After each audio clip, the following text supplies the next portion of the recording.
என்ன வேணும் ஸ்கூலுக்கு எல்லாமே இங்கிருக்கு. Super Saravana stores, Chennai, Madurai, Kovai. மக்களை ஒரு நேரடியாக சந்தித்து பேசுகிறதுக்கு வாய்ப்பு இல்லை. அது ஜெயிக்கிறதுக்கு முன்னாடியே அவர் மக்களை நேரடியாக சந்திக்கிறதுக்கு எத்தனை பேர் இடத்துக்கு வந்தார். ஆனால் இவர் பிரச்சாரம் பண்ணும்போது என்ன கடுமையாக பேசினார். இவரோ பாதுகாப்பு இல்லை அப்படின்றது அப்படியே கிட்டத்தட்ட நரம்பு புடைக்க ஆவேசமாக பேசினார். இன்னைக்கு என்னாச்சு? இங்கே அமைச்சர் கீர்த்தனா அவங்களும் சிரிச்சுக்கிட்டே கேளுங்க அப்படின்னு சொல்கிறாங்க. பின்னாடி என்னுடைய பாடி லாங்குவேஜ் அது அப்படின்றாங்க. இதே கீர்த்தனா தேர்தலுக்கு முன்னாடி வந்து ஆவேசமாக அப்படி சாமி வந்த மாதிரி கத்துறாங்க. நான் கேட்குறேன், இவ்வளவு இந்த 13 நாளில் இவ்வளவு நடந்திருக்கு, இவ்வளவு பிரச்சனைகள் இருந்திருக்கு. விஜய் வந்து என்ன பண்ணியிருக்கணும்? மீடியாவை சந்தித்து பேசியிருக்கணும். எப்படி விஜய் தேர்தல் பிரச்சாரத்தின் போது ஸ்கிரிப்ட் எழுதி அதை பார்த்து அதில் தடுமாறி நின்று அப்புறம் தடுமாறும் போது கேமரா மக்களை காமிக்கும், இப்படிலாம் தான் அவர் பேசினார். ஏன் நீங்கள் சட்டமன்றத்தில் உதயநிதி அவ்வளோ பேசினார்ல, பிரேமலதா அவ்வளவு பேசியிருக்காங்கல்ல, அங்கேயே எந்திரிச்சு பதில் சொன்னாரா? மாறா ஆதவர்ஜுனா இவர் வந்து ப்ரெஸ்ஸை சந்தித்து பேசுகிறாரு. அப்போ ஆதவர்ஜுனாவை சீஃப் மினிஸ்டர் ஆகிட்டு நீங்கள் அவருடைய துறையை எடுத்துக்கோங்க. இந்த கேள்வியினுடைய அர்த்தம் என்னென்னா, எதுக்கு மீடியாவை சந்திக்க மாட்டேன்றீங்க? மோடி வந்து ஒரு பொம்மை மாதிரி ரோபோ மாதிரி இறங்கி அப்படியே நடந்து டோர் வழியாக வெளியே போயிடுறாரு. எத்தனை மணிக்கு வீட்டுக்கு போகிறீங்க, எத்தனை ஃபைல் இன்றைக்கி பார்த்துருக்குறீங்க, ஒழுங்காக நடக்குதா என்னன்னு நம்ம கேட்குறதுக்கு நம்ம விடுவாங்களா? விட மாட்டாங்க. அதே மாதிரி தாவகக்காரங்க எப்படி ஒரு அரசியல் இடத்துல போய் ஆய்வு செய்ய முடியும்? என்ன ரைட் இருக்குது அவங்களுக்கு?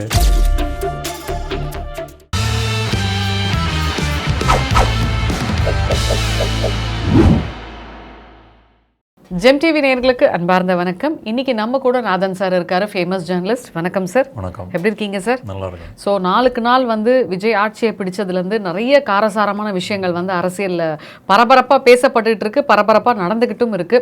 இப்போ என்ன விஷயம் இப்போ ஊடகத்தில் ஃபேமஸாக போயிட்டு இருக்கு அப்படின்னு பார்த்தீங்கன்னா, இவர் வந்து மக்களை வந்து நேரடியாக சந்தித்து பேச போகிறதா வந்து நிறைய காரம் சாரமாக பேசிக்கிட்டு இருக்காங்க. இதை பற்றி உங்களோட கருத்து என்ன சார்? மக்களை இவர் நேரடியாக சந்தித்து பேசுகிறதுக்கு வாய்ப்பு இல்லை. அது ஜெயிக்கிறதுக்கு முன்னாடியே அவர் மக்களை நேரடியாக சந்திக்கிறதுக்கு எத்தனை பேர் இடத்துக்கு வந்தார். ஒரு 10-15 தொகுதிகள் கூட அவர் கவர் பண்ணலை. அதனால் எல்லா மக்களையும் இந்நேரத்துலையும் அவர் சந்திப்பதற்கு தயாராக இல்லை. இப்போ இந்த கோவையில் அந்த சிறுமி கொடூரமாக வன்கொடுமை செய்யப்பட்டு கொலை செய்யப்பட்டதுக்கு அந்த குடும்பம் நைட்டு ஃபுல்லாக போராடியிருக்காங்க. மக்கள், சூலூர் பகுதியை சேர்ந்த மக்கள் எல்லாமே போராடியிருக்காங்க. ஆனால் அதுவே அந்த போராட்டத்துக்கெல்லாம் பிறகு அப்புறம் 2 நாள் கழித்து ஒரு மதியம் சாயங்காலம் 3 மணிக்கு தான் எக்ஸ் தளத்தில் அவர் போஸ்ட் போடுறாரு. அதுவும் ரொம்ப ஃபார்மலாக ஒரு கண் துடைப்புக்கான ஒரு இது, இந்த மாதிரிலாம் நடந்தால் அங்கே கடுமையாக நடவடிக்கை எடுப்போம் அப்படின்னு சொல்லி போடுறாரு. அதற்கு அடுத்த நாள் தான் ஃபோன் பண்ணி பேசுகிறாரு.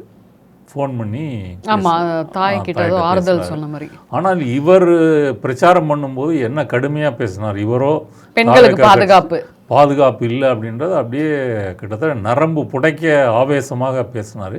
இன்னைக்கு என்னாச்சு? அப்போ இந்த விஷயத்தில் நீங்கள் என்ன மக்களை சந்திக்கிறதுக்கு நீங்கள் தயார்? நீங்கள் கோயம்புத்தூர் போயிருக்கணும்ல, போய் அவங்களுக்கு ஆறுதல் சொல்லியிருக்கணும்ல. அந்த தாய் மீது ஒரு தவறான கருத்துக்களை கொண்டு வந்து டைவர்ட் பண்ணுறதுக்கான முயற்சிகள் எல்லாம் செஞ்சிட்ருக்காங்க.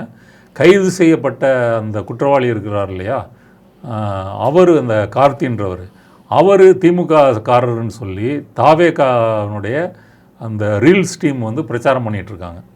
அப்போ இதெல்லாம் எப்படி வந்து ஒரு கேவலமாக டைவர்ட் பண்ணுறாங்க பாருங்கள் நீங்கள்.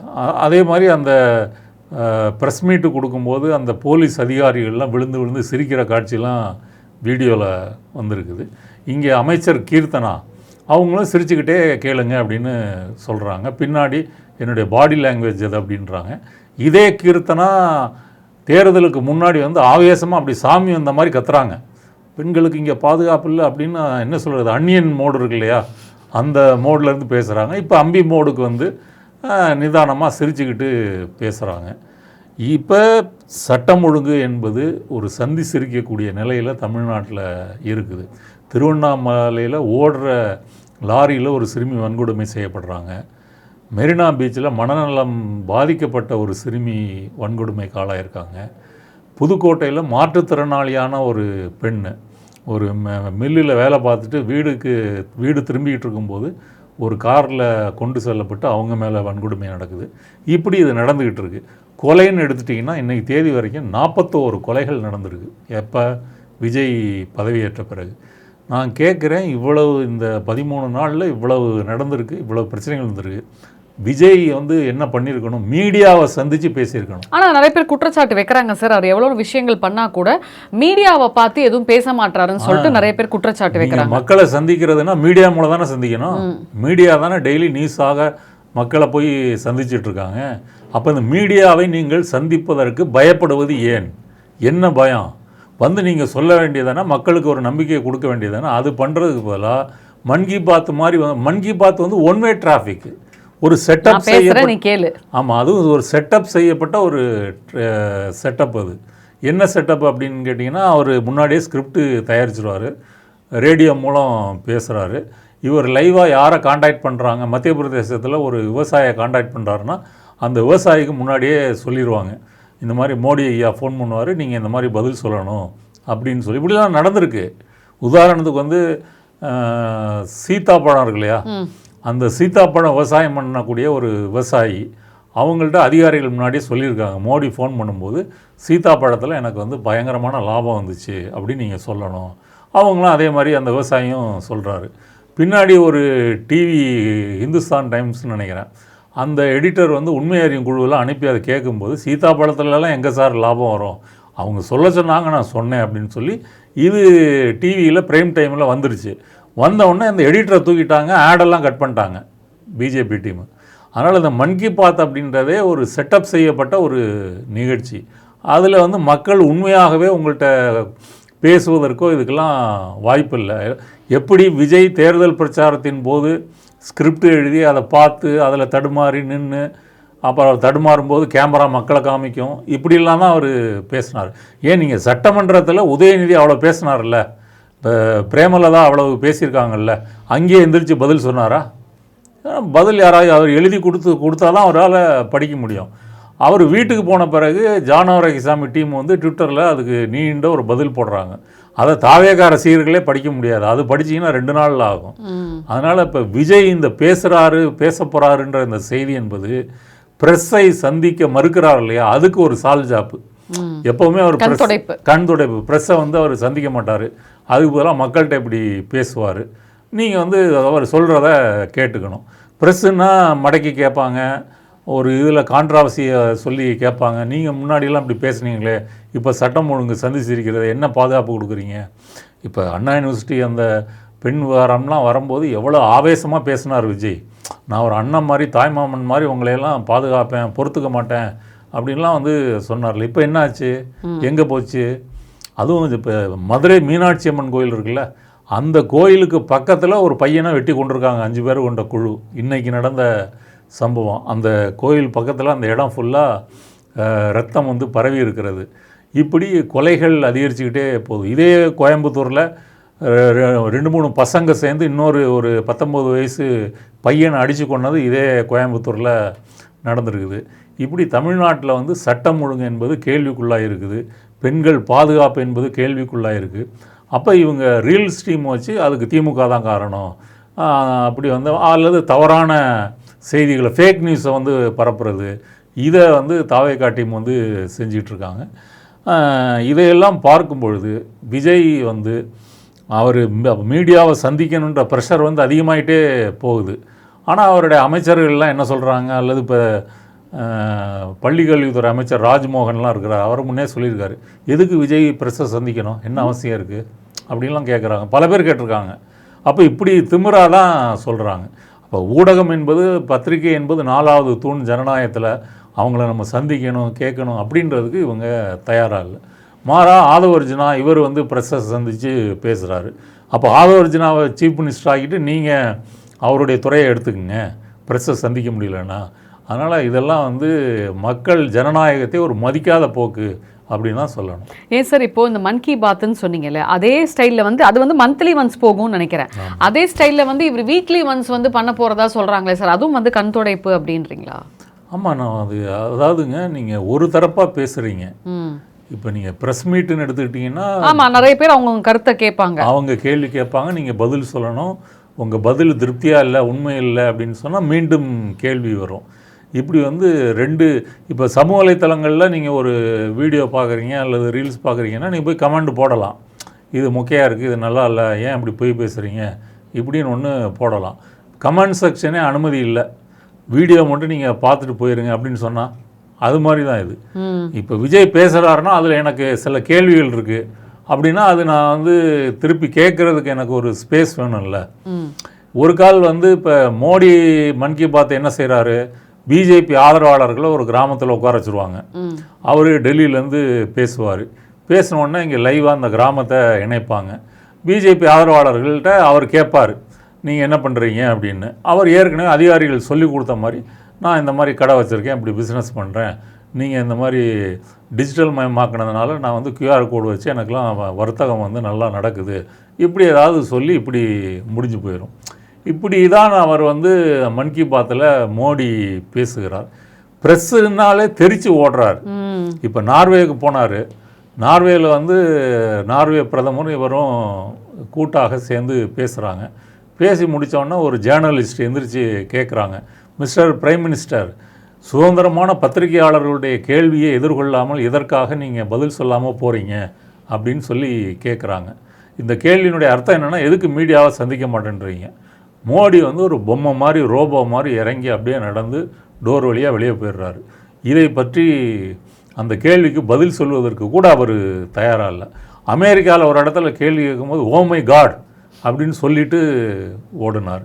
அதனால் ஒரு அரசியல்வாதிக்கு ஒரு அடிப்படை தகுதி அல்லது அடிப்படை ஜனநாயக பண்பு என்பது ஊடகங்களை சந்திக்கணும், அந்த கேள்விகளுக்கு பதில் சொல்லணும். அப்படி இருந்தால் மட்டும்தான் நீங்கள் வந்து ஜனநாயகத்தை கடைபிடிப்பதாக பொருள். மாறாக நீங்கள் சர்வாதிகாரிகள் தான் மீடியாவை சந்திக்க மாட்டாங்க, ஒரு தரப்பாக அறிக்கையை வெளியிட்டு இருப்பாங்க. இப்போ விஜய் பேரில் வந்து அவர் CMO ஆஃபீஸில் இருக்கட்டும், அவருடைய கட்சி ஹேண்டிலாக இருக்கட்டும், இதில் எக்ஸ்தலத்தில் அறிக்கைகள் வந்துகிட்டு இருக்கே தவிர அவர் நேரடியாக பேசுவதற்கு தயாராக இல்லை. ஏன் சார், இப்போது அவர் வந்து இந்த கவர்மெண்ட் ஹாஸ்பிட்டல்ஸ் எல்லாம் வந்துட்டு பயங்கரமாக சுத்தம் பண்ணிகிட்டு இருக்கிறதா வந்து சொல்கிறாங்க. ஸோ இதெல்லாம் வந்துட்டு பண்ணுறதெல்லாம் வந்து பார்த்திங்கன்னா உடனே அவங்களோட ரசிகர்கள் என்ன பண்ணிடுறாங்க, எடுத்து ஊடகத்தில் போட்டுறாங்க. அவர் ஒரு விஷயம் செய்ய அது உடனே வைரல் ஆகிடுது. இது எப்படி பார்க்குறீங்க? கரண்ட் கட்டு பற்றி நீங்கள் கேள்விப்பட்டீங்க? ஆமாம். அது என்னாச்சு சார்? ஆனால் அது எல்லா ஆட்சியிலுமே தானே சார் இருக்கு. இல்லையே, நீங்கள் கடந்த திமுக ஆட்சியாக இருக்கட்டும், அதுக்கு முன்னாடி எடப்பாடி ஆட்சியாக இருக்கட்டும், சம்மர் வரும்போது இப்போ இருப்பது போல மின்வெட்டு என்பது அப்போது இல்லை, சுத்தமாகவே இல்லை. இப்போ தமிழ்நாட்டில் எல்லா மாவட்டங்களையும் அறிவிக்கப்படாத மின்வெட்டு என்பது வந்து இருக்குது. சென்னை புறநகர் பகுதிகளில் இந்த மின்வெட்டு காரணமாக மக்கள் ராத்திரியாக வந்து போராட்டம் பண்ணுறாங்க. EB அலுவலகத்தை முற்றுகையிட்டு போராட்டம் நடத்தியிருக்காங்க. பல இடங்களில் 6 மணி நேரம், 7 மணி நேரம், 8 மணி நேரம். வோல்டேஜ் ப்ராப்ளமும் நிறையா இருக்குது. ஆமாம், அது ஒன்று இருக்குது. அப்போ 8 மணி நேரம் இல்லை அப்படின்னா நீங்கள் ஒரு ஃபேன் போட்டு கூட நீங்கள் வீட்டில் தூங்க முடியாது. அப்போ மக்கள் என்ன செய்வாங்க? இதை ரீல்ஸாக எடுத்து போட வேண்டியதானே தவைக்கக்காரங்க. ஆனால் மக்கள் இதை ரீல்ஸாகவோ சமூக வலைத்தளங்கள்லேயோ அல்லது மீடியாக்கள் பேட்டி மூலமாகவோ இதை சொல்லிட்டு இருக்காங்க. மின்சாரத்துறை அமைச்சர் CTR நிர்மல்குமார் என்ன சொல்கிறாரு, இது வந்து திமுக சதி அப்படின்னு சொல்கிறாரு. ஆமாம், எப்படி பிஜேபி எதற்கெடுத்தாலும் மோடி வந்து இது காங்கிரஸ் நேருவோட சதி அப்படின்னு சொல்கிறாரோ அதே போல் இவர் வந்து சொல்கிறாரு. அப்புறம் மின்சார ஊழியர்களில் 90% நல்லா வேலை பார்க்குறாங்க. ஆனால் சில கருப்பு ஆடுகள் அவங்க பிரச்சனை பண்ணி தான் இந்த மின்வெட்டு என்பது வந்திருக்குது, இதெல்லாம் நாங்கள் சரி செய்வோம் அப்படின்னு சொல்கிறாரு. முன்னாள் மின்சாரத்துறை அமைச்சர் சிவசங்கர் திமுக அரசில் இருந்தவர், அவர் தெளிவாக சொல்கிறாரு, நீங்கள் அதிகாரிகளில் கூட்டம் போட்டு இந்த மாதிரி மின் நுகர்வு கன்சம்ஷன் அதிகமாக இருக்குது, இதை சமாளிக்கிறதுக்கு நம்ம என்ன ஆக்ஷன் எடுக்குன்னு கேட்டால் அவங்க ஐடியா கொடுப்பாங்க, அப்படி சிம்பிளாக முடிச்சிருக்கலாம், ஏன் இதை வந்து இப்படி காம்ப்ளிகேட் ஆக்குறீங்க அப்படின்ற மாதிரி அவர் சொல்லியிருக்காரு. அப்போ நீங்கள் அரசு மருத்துவமனையெல்லாம் ஏற்கனவே அது தரம் உயர்த்தப்பட்டு சுத்தமாகத்தான் இருக்குது. அது இதுக்கு முன்னாடி இருந்த திமுக அதிமுக ஆட்சியிலேயே அரசு மருத்துவமனைகள்லாம் தரம் உயர்த்தப்பட்டு முன்ன மாதிரி கிடையாது. அங்கே போனீங்கன்னா ஒரு தனியார் மருத்துவமனை போன்ற ஒரு அட்மாஸ்பியரை நீங்கள் பார்க்கலாம். என்ன நீங்கள் கொஞ்சம் நாட்கள் மணி நேரம் வந்து காத்திருக்கணும், உடனடியாக ட்ரீட்மெண்ட் கிடைக்காது. அது காரணம் கூட்டம் அதிகமாக அங்கே வருதுன்றது தான். ஆனால் இவங்க இப்போ தாவேக்காரங்க என்ன செய்கிறாங்க, கட்சிக்காரங்க பல இடங்களுக்கு போய் நாங்கள் ஆய்வு செய்கிறோன்னு சொல்லி அங்கே போய் அடாவடித்தனம் பண்ணுறது, அதை ரீல்ஸ் எடுக்கிறது, அப்புறம் பிஜிஎம்மோட சமூக வலைத்தளங்களில் வெளியிடுறது, இதை செஞ்சிட்ருக்குறாங்க. இப்போ இதே மாதிரி நம்ம பண்ணலாமா? நம்ம போய் இப்போ சிஎம் விஜய் எப்படி வேலை பார்க்குறாரு அப்படின்னு செக்ரட்டரியேட்டை போய் நான் ஆய்வு பண்ணுறேன்னு வச்சுக்கோங்க, அதுக்கு அனுமதிப்பாங்களா? அது எப்படி சார் விடுவாங்க? இல்லை, நம்ம நேராக போவோம், சிஎம் இதில் போவோம், sir Vijay sir, CM sir எப்படி பார்க்குறீங்க, எத்தனை மணிக்கு வந்தீங்க, எத்தனை மணிக்கு வீட்டுக்கு போகிறீங்க, எத்தனை ஃபைல் இன்றைக்கி பார்த்துருக்குறீங்க, ஒழுங்காக நடக்குதா என்னன்னு நம்ம கேட்குறதுக்கு நம்ம விடுவாங்களா? விட மாட்டாங்க. அதே மாதிரி தாவேக்காரங்க எப்படி ஒரு அரசு அலுவலகத்தில் போய் ஆய்வு செய்ய முடியும்? என்ன ரைட் இருக்குது அவங்களுக்கு? எந்த ரைட்டும் கிடையாது. அப்போ பல அரசு அலுவலகங்களோ மருத்துவமனைகளோ அதை வந்து கண்டிச்சிருக்காங்க. இனிமேல் அரசு ஊழியர்கள்லாம் எரிச்சலாவாங்க பாருங்கள். இப்போ புசி ஆனந்த் வந்து அப்படி பண்ணக்கூடாதுன்னு அறிக்கை வெளியிட்டிருக்காரு. நீங்களாம் வந்து சட்டத்தை கையில் எடுத்துக்கொண்டு அப்படி ஆய்வு பண்ணி செய்யக்கூடாது. யார் மக்களால் தெரிவு செய்யப்பட்டிருக்காங்களோ எம்எல்ஏக்களோ அவங்க தான் அது மாதிரி செய்ய முடியுமே தவிர நீங்கள் செய்யக்கூடாது அப்படின்னு அவர் உத்தரவு போடுறாரு. அதையும் மீறி இவங்க போய் அப்படி செய்கிறாங்க. அதனால் இதனால் பேர் ரிப்பேர் ஆனது தான் மிச்சம். இந்த 10 நாட்களில் தாவேக்காரங்களுடைய இந்த அடாவடித்தனம் தான் பேசு பொருளாக இருக்குது. வேலூர் பக்கத்தில் ஒரு செங்கல் சூளை, அந்த செங்கல் சூளையில் போய் அவர் நேரடியாக கேட்குறாரு, 1 லட்ச ரூபா மாதம் மாமூல் கொடு ஒவ்வொரு சூளை வச்சுருக்கிறவங்களும் அப்படின்னு சொல்லி கேட்குறாரு. இந்த வீடியோ வைரலாக இருக்குது. அப்போ வந்து இப்போவே வந்து கலெக்ஷனையும் ஆரம்பிச்சிட்டாங்க, கட்ட பஞ்சாயத்தையும் ஆரம்பிச்சிட்டாங்க. அப்படின்னு பார்க்கும்போது என்ன ஆகிறது? அப்போ விஜய் ஆட்சிக்கு வந்த பிறகு இந்த அலங்கோலங்கள் அதிகரிச்சுக்கிட்டு இருக்கு. இப்போ டாஸ்மாக் அமைச்சர் இருக்கார், அவர் என்ன சொல்கிறார், இந்த 10 ரூபாயெல்லாம் ஓவர் நைட்டில் குறைச்சிட முடியாது, அதுக்கு பல காரணங்கள் இருக்குது, கொஞ்சம் கொஞ்சமாக தான் செய்ய முடியும், அது சட்டப்பூர்வமான சிக்கல் இருக்குது, பாட்டிலில் திரும்ப கொடுத்தா 10 ரூபா அவங்களுக்கு டாஸ்மாக்லேருந்து கொடுக்கணுன்ற வந்து உயர்நீதிமன்றம் உத்தரவு போட்டிருக்கு. அதுக்காக ஸ்டிக்கர் ஒட்டி இந்த பாட்டிலே கொடுத்தால் 10 ரூபாய் தரப்படுங்கலாம் ஒட்டி அனுப்புகிறோம், அதுக்காக 10 ரூபா அதிகம் வாங்குகிறோம், இப்படிலாம் சமாளிக்கிறாரு. ஆனால் விஜய் கரூரில் 41 பேர் கொல்லப்பட்ட பொழுது கடைசியாக அவர் பேசினது என்ன? பாட்டு பாடுறாரு. பாட்டிலுக்கு 10 ரூபா, பாட்டிலுக்கு 10 ரூபா அப்படின்னு சொல்லி பாட்டு பாடுறாரு. இப்போ அவங்க தாவேக அமைச்சர் என்ன சொல்கிறாரு, அந்த 10 ரூபாயை குறைக்க முடியாது அப்படின்னு சொல்கிறாரு. இப்போ நம்ம விஜய் ஆட்சியில் பாட்டிலுக்கு இப்போ 20 ரூபா ஆயிடுச்சுன்னு வேறு சொல்கிறாங்க.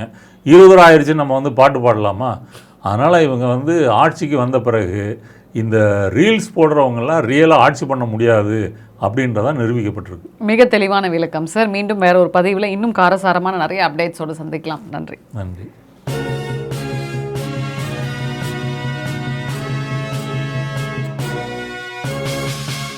என்ன வேணும் ஸ்கூலுக்கு, எல்லாமே இங்கிருக்கு. Super Saravana stores, Chennai, Madurai, Kovai.